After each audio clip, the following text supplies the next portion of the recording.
A couple of weeks ago, my brother and my sister-in-law attended a wedding. It was on a Thursday night out of town. Who gets married on a Thursday night? Is that a thing now? I've officiated weddings for years. I don't think I've ever done a Thursday night wedding. Anyway, they went to a wedding out of town overnight on a Thursday night. So I did my uncle thing. I picked up my nephew, 4 years old, from preschool. Took him home, made dinner, hung out, played, watched TV, put him to bed, got him up, made breakfast, took him back to preschool. Being an uncle is so much more fun than being a dad. It's kind of like grandparent practice, actually.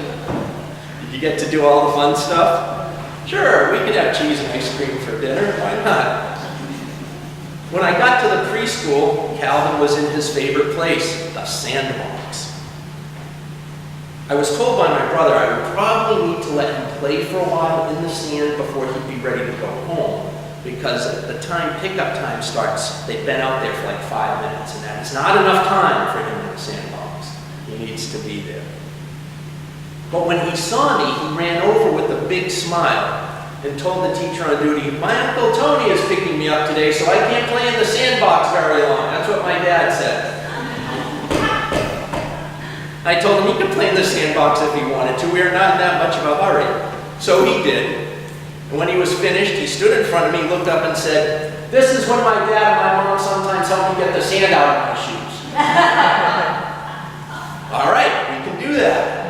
So we took off his shoes and got the sand out.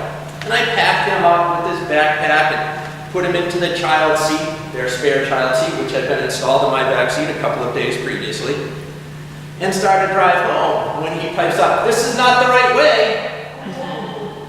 And I said, "But your house is just over there. This is the fastest way down the street." "Uncle Tony, this way does not go by the water. You need to take this turn right here."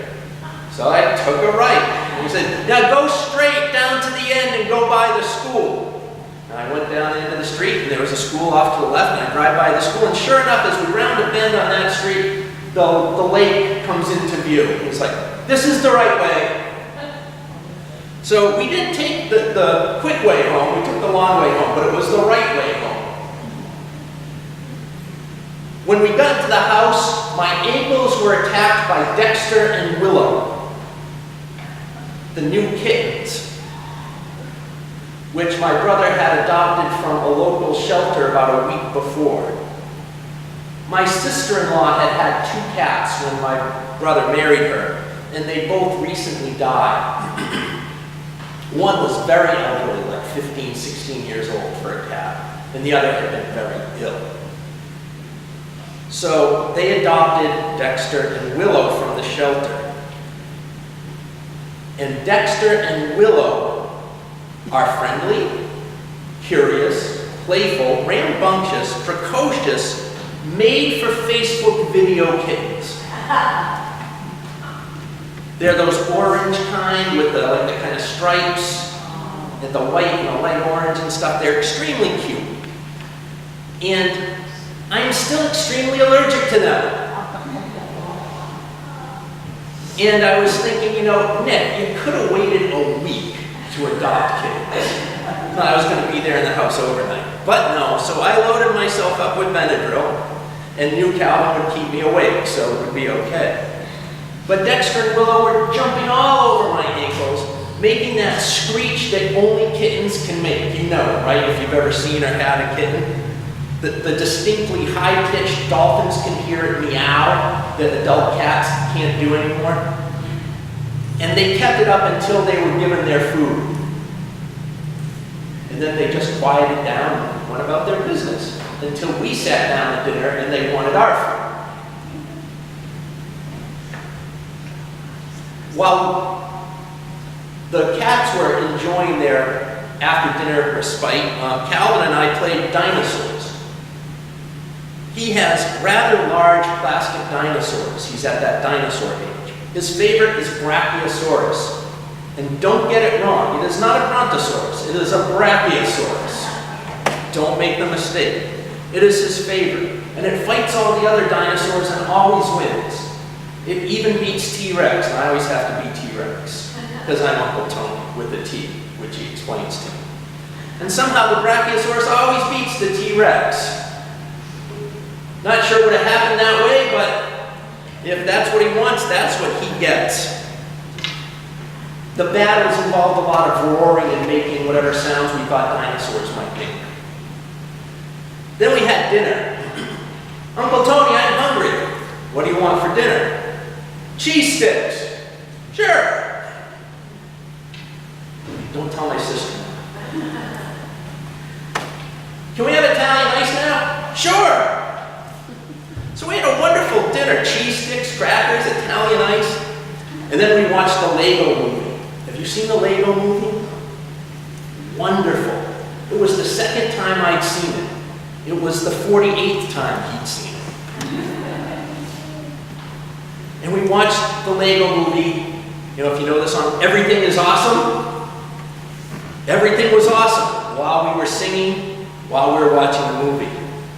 The cats jumped up on us and did that little kitten thing with the claws, like scratching the heck out of my leg and my arm. And then he nestled right in, and it was a big heap of nephew, uncle, kitten on the couch watching the Lego movie. None of us had a care in the world. Dexter and Willow wrestled on me. The movie went on. I didn't sneeze. I was really, really happy that I didn't sneeze. And eventually I couldn't resist and I petted the cats. And I had to remind myself, don't touch your face. Start sneezing. But I made it to the end of the movie without sneezing. We took Calvin up to bed. We read books, including one about animals that glow in the dark. It was great. You had to shut the lights up, then read the book with the glow in the dark words. Loved it. Then he likes to tell stories. So we made up a great story about dinosaurs having pizza, driving garbage trucks, and all kinds of stuff. And he fell asleep, and I fell asleep, and the cats fell asleep on us. And when I woke up in the middle of the night, he was still asleep, and I watched him for a few minutes the way I remember I used to watch my own son. Bedeviled, in love, struck, motionless, numb, dumb, with his beauty. And likewise, I considered the cats wrapped around his head. We woke up and made breakfast. I dropped Calvin off at preschool, and I met Minister Friend for coffee. He lived in the same neighborhood as my brother. I had spent 14 hours in the sanctuary. Now, this is our theme for the month, sanctuary. I'd spent 14 hours in the sanctuary of my nephew and 2 kittens, a small child and 2 animals. I didn't need to do anything while I was with them except attend to their needs. All of my energy, all of my attention was focused on them. And in that paying attention, which my Zen meditation practice tells me I'm supposed to do, sit down, be quiet, and pay attention, the world melted away to its essentials: food, shelter, water, air, love, dinosaurs. My nephew and the cats lived in a place of sanctuary, a place of safety and security and inner peace created by their own nature and the care I provided. Children and animals have the ability to remind us of unconditional love. My nephew needed nothing from me but kind attention. Dexter and Willow needed nothing from me but kind attention. In loving them and offering this sense of safety and security and peace, I received it in turn from them. Unconditional love tends to be reciprocal. Sanctuary is like this too. The things that provide sanctuary to us also demand it of us. Sanctuaries protect us and help us restore and repair ourselves.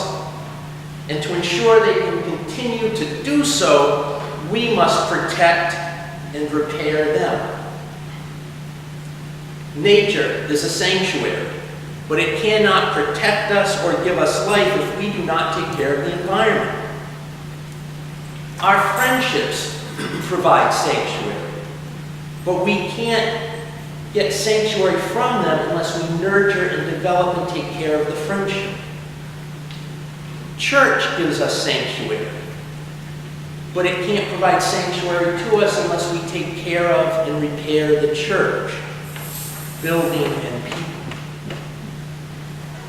And likewise, as is I think on a lot of people's minds this week, we think of our government and our culture as a sanctuary that is a place that's supposed to protect and make us safe.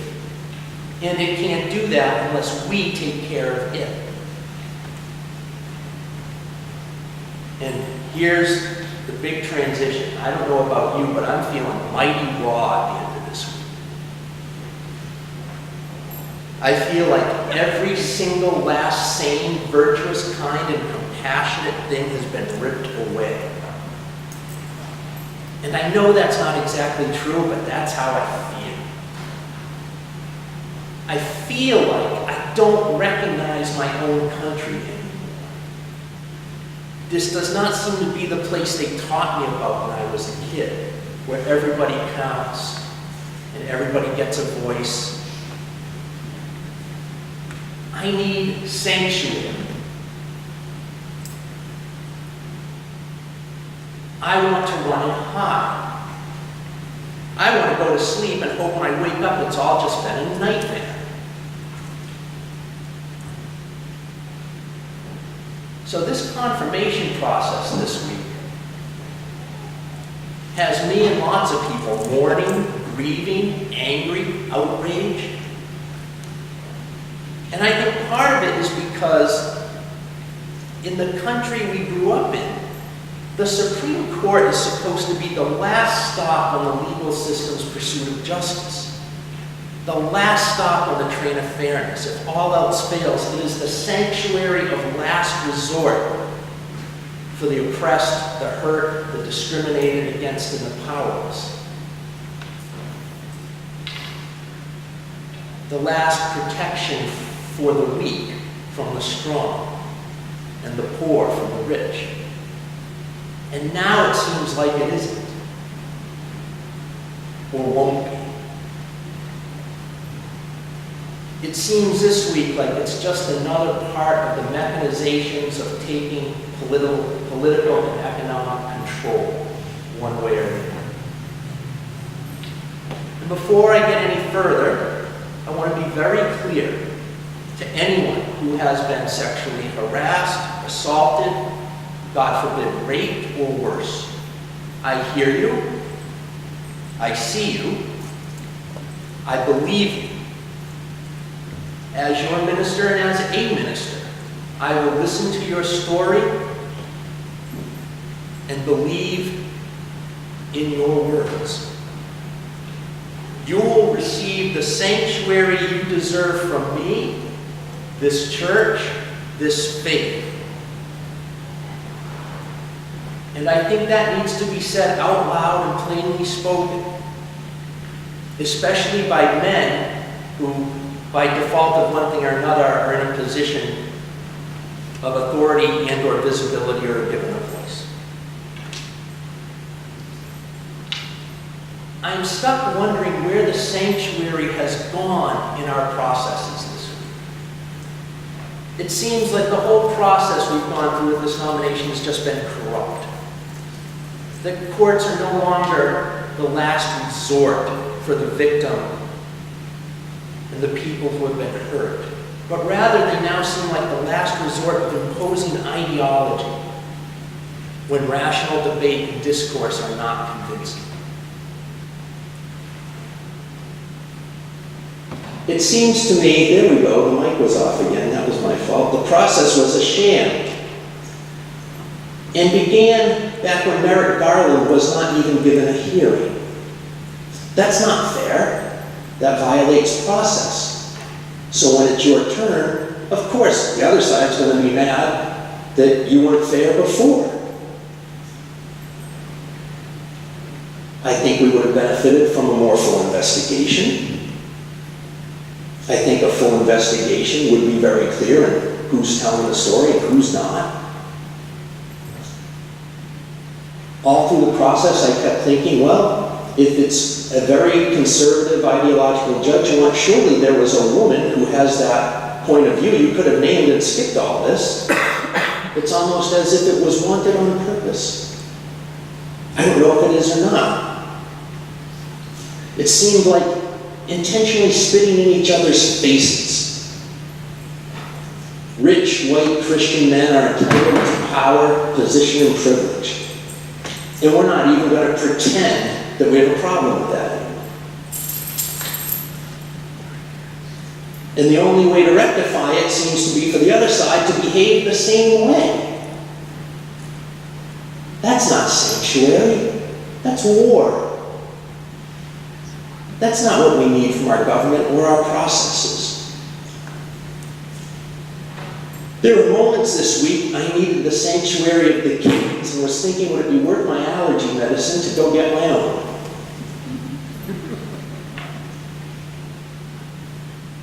I was in a bring it on mood.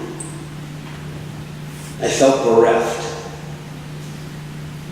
Yet in order to receive the sanctuary I sought, I realized I have to take care of the things we want to give us sanctuary.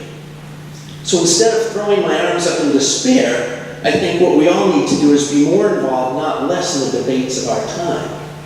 And I've said before, and I know it's a touchy subject, I don't think there's any such thing as an apolitical faith. Because those people are going to be playing politics. And if we don't, from this point of our values, we're left out. And I think there's a place for the steadiness faith can bring. And if we walk away from that, we're not doing our part. Our president, Reverend Susan Frederick Gray, in her GA sermon this year said, this is no time for a casual faith. And she's right. And she said it a number of times in various venues since, including UU World. This is a time for an active and engaged faith. We need church to be a place of sanctuary where we come for respite from all this stuff. And yet, for it to be that, we need to take care of it so our faith stands up for the things we say we stand up for, too. It's a balance act we have to find and achieve. The big story this week revolves around sexual assault. But it's not about sex, just as rape is not about sex. Rape is a crime of power. And what we saw this week wasn't about the sexual assault so much as it was about who has power. And we'll show you. And I don't want the other side to go back and play it the same way. It's not going to get us anywhere. How do we get back control of the civil sanctuaries we seek through our involvement? I want the sanctuary of believing and trusting that even if people of different politics are involved, even if there are different ways of looking at an issue than mine, that all of us care about fair play, inclusion, equality, and doing the right thing. Kindness, compassion. Read an essay by Connor Friederdorf in The Atlantic Friday. And it was an interesting point and different from all the other stuff I was reading. And as someone reminded me on Facebook, I've been reading a lot of stuff this week. He argued the point that the sanctuary of shared values in our divided culture hasn't disappeared. He says the divide over this isn't as big as it appears to be, and each side in the debate over this nomination is drawing on the same values but to reach different conclusions. He imagines two people. One aligns with the Me Too movement and opposes the nomination, and the other doesn't like the Me Too movement and supports the nomination. Both believe there need to be better workplace and school policies that more effectively protect women. Both believe there should be safeguards against false accusations. They even agree on a draft of the language.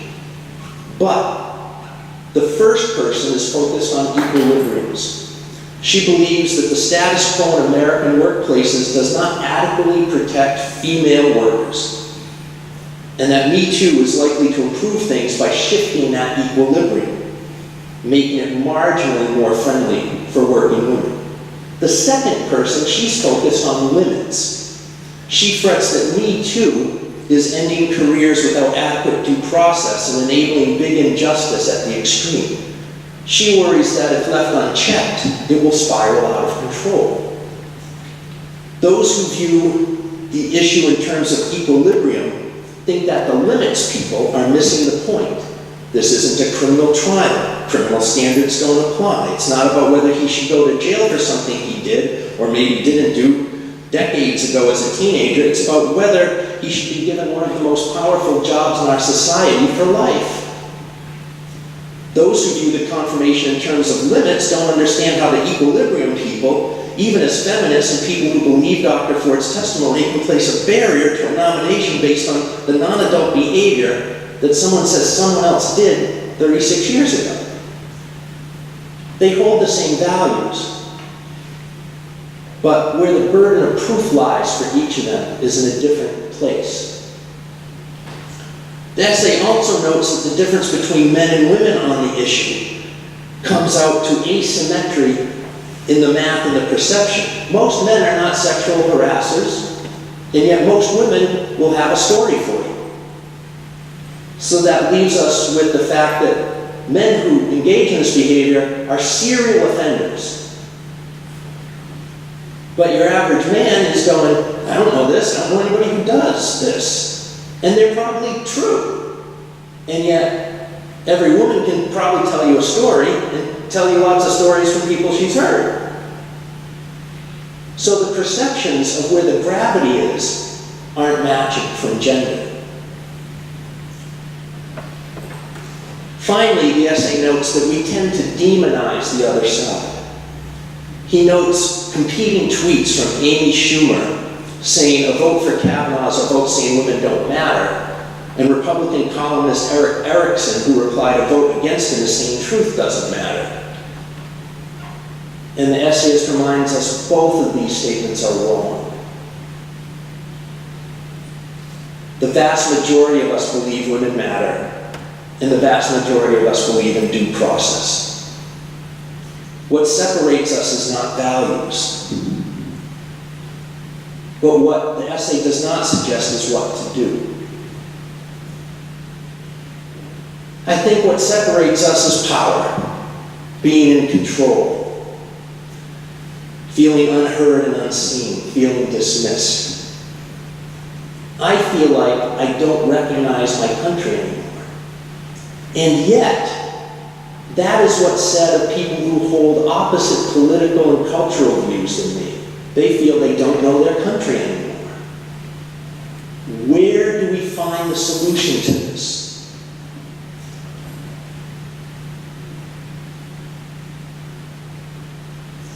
If no one believes their experience and what they're expecting is normative anymore, everybody feels like we're in chaos.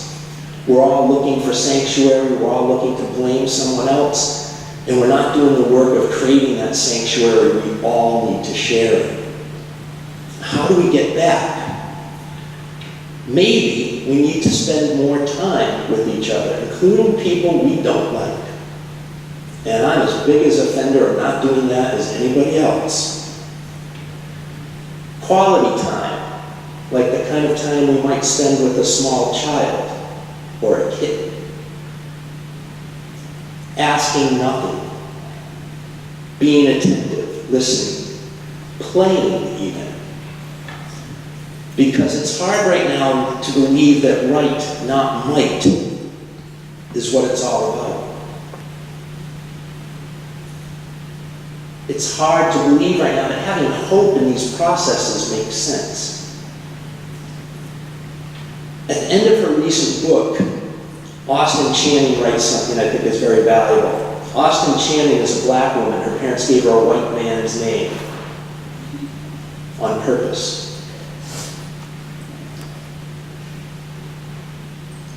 She writes about hope at the very end of her book. I cannot hope, and she writes about race, but I think it applies to the gender stuff we're dealing with this week as well, because she has a lot of stories in her book about being a woman as well as being black. I cannot hope in white people or institutions or America. I cannot hope in lawmakers or politicians. I cannot hope even in pastors or ministries or mission statements. I cannot hope in misquoted wisdom from Martin Luther King or superficial ethnic heritage celebrations or that love is aloof. I cannot hope even in myself. I am no one's savior, and the longer this list gets, the more elusive hope becomes. I possess not the strength of hope, but its weakness, its fragility, its ability to die. But I must demand anyway. It's my birthright. It's the culmination of everything my ancestors endured, of all my parents taught me. How dare I consider surrender simply because I want the warmth of the sun? This warmth has not been promised me, and my faith does not require it. And so we have hope that is no guarantee. And we commit on the basis of our faith to continue on the side of love, of democracy, of fairness, of equality, of diversity, of inclusion. And in order to sustain us, we must remember we have the sanctuary and the inspiration of playing dinosaurs and petting the purring kitten. Maybe time with our children and our pets will remind us how to be present to each other while still holding on to and working for what's right. We have the sanctuary and the hope for and of the beasts and the children. Bless